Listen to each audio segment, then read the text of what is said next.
عارفة إحساس إنِّك بتجري طول الوقت وبتحققي حاجات كتير أوي ومع ذلك بتنامي بالليل وأنتِ حاسة برضه إنِّك مقصّرة أو إنِّك لسه ما وصلتيش للنجاح اللي يرضيكِ؟ المشكلة مش فيكِ الحقيقة، المشكلة في صورة النجاح اللي المجتمع راسمها لنا، قايمة طويلة من اللازم أرهقتنا كلنا الحقيقة، وللأسف أنا قضيت كام سنة من عمري باجري في السباق ده، باجري علشان أحقق قايمة اللازم دي واحدة ورا التانية، وفي كل مرة باحقق حاجة باحط علامة صح. ومع كل علامة صح كنت باستنى إحساس السعادة والرضا اللي وعدوني بيه بس ما كانش بيجي برضه.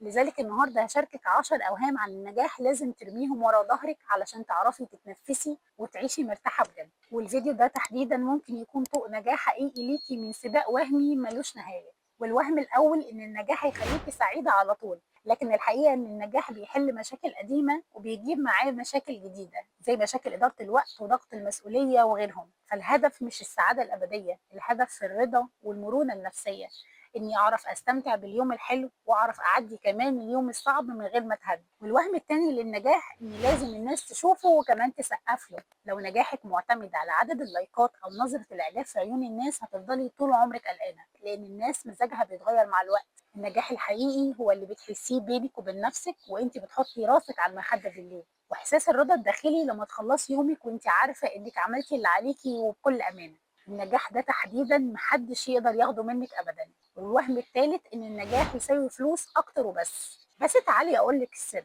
ايه فايدة رصيد بنك عالي ورصيد صحتك ونفسيتك وراحة بالك ووقتك مع ولادك صفر؟ النجاح الحقيقي هو رصيد متكامل، مش رقم في البنك وبس. والوهم الرابع ان النجاح خط نهايه. كنت طول الوقت فاكره ان النجاح ده مكان هوصله، لما اوصل للمنصب الفلاني ولا بشتري العربيه دي واسكن في المكان ده هبقى كده نجحت.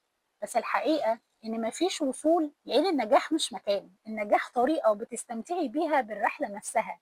النهارده قبل بكره. النجاح النهارده هو اني عملت شغلي بحب، والنجاح بكره هو اني اتعلمت حاجه جديده. وهنا النجاح بقى نجاح يومي مش هدف بعيد. والوهم الخامس، النجاح معناه انك لازم تكوني مشغوله طول الوقت.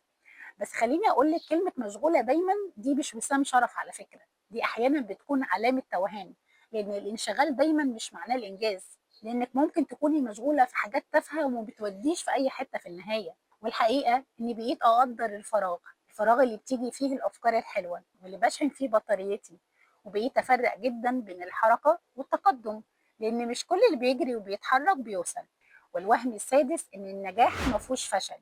زمان كنت بخاف من الفشل اكتر من اي حاجه في الدنيا، واي غلطه كانت بتهدني حرفيا. ولكن اكتشفت من سير الاشخاص الناجحه اللي كنت بقرا عنهم دايما ان حياتهم عباره عن فشل متكرر، فايقنت ان الفشل مش عكس النجاح ولكن ده جزء من طريق النجاح، وان الفشل هو الدرس اللي بتدفعي ثمنه علشان تتعلمي ازاي تمشي صح المره الجايه. والوهم السابع انك لازم تكوني احسن من غيرك، ولكن الحقيقه ان المقارنه هي اسرع طريق للتعاسه. الشخص الوحيد اللي تنافسيه هو انت بتاعت امبارح. هل انت النهارده اهدى، اوعى، اطيب؟ ده هو النجاح الحقيقي اللي بجد. والوهم الثامن ان في طريق واحد بس للنجاح. كنت ببص دايما على الناس الناجحه واحاول اقلدهم بالحرف، اصحى في نفس ميعادهم، اقرا نفس الكتب اللي بيقروها. بس الحقيقه اكتشفت ان في طرق للنجاح بعدد البشر على الارض. اللي نفع مع غيرك مش شرط ينفع معاكي تماما.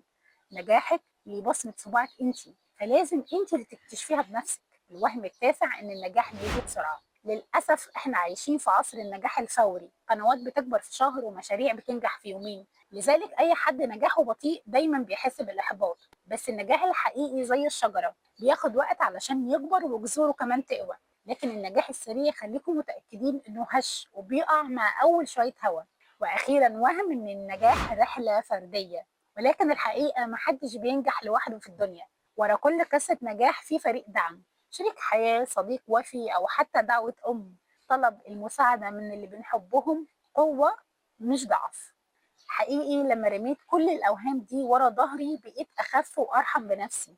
بقيت بنام راضية ومش قلقانة، بقيت بحتفل بالخطوات الصغيرة اللي بعملها. ما بقتش كمان مستنية خط النهاية الوهمي اللي حاطاه لنفسي والمجتمع حاططهولي. والسؤال ليك النهارده، ايه اكبر وهم عن النجاح كنت مصدقاه؟ وايه تعريف النجاح الجديد اللي هتحطيه لنفسك من النهارده؟ شاركينا في التعليقات، لان اعترافك هو اول خطوه علشان تتحرري من كل الاوهام دي.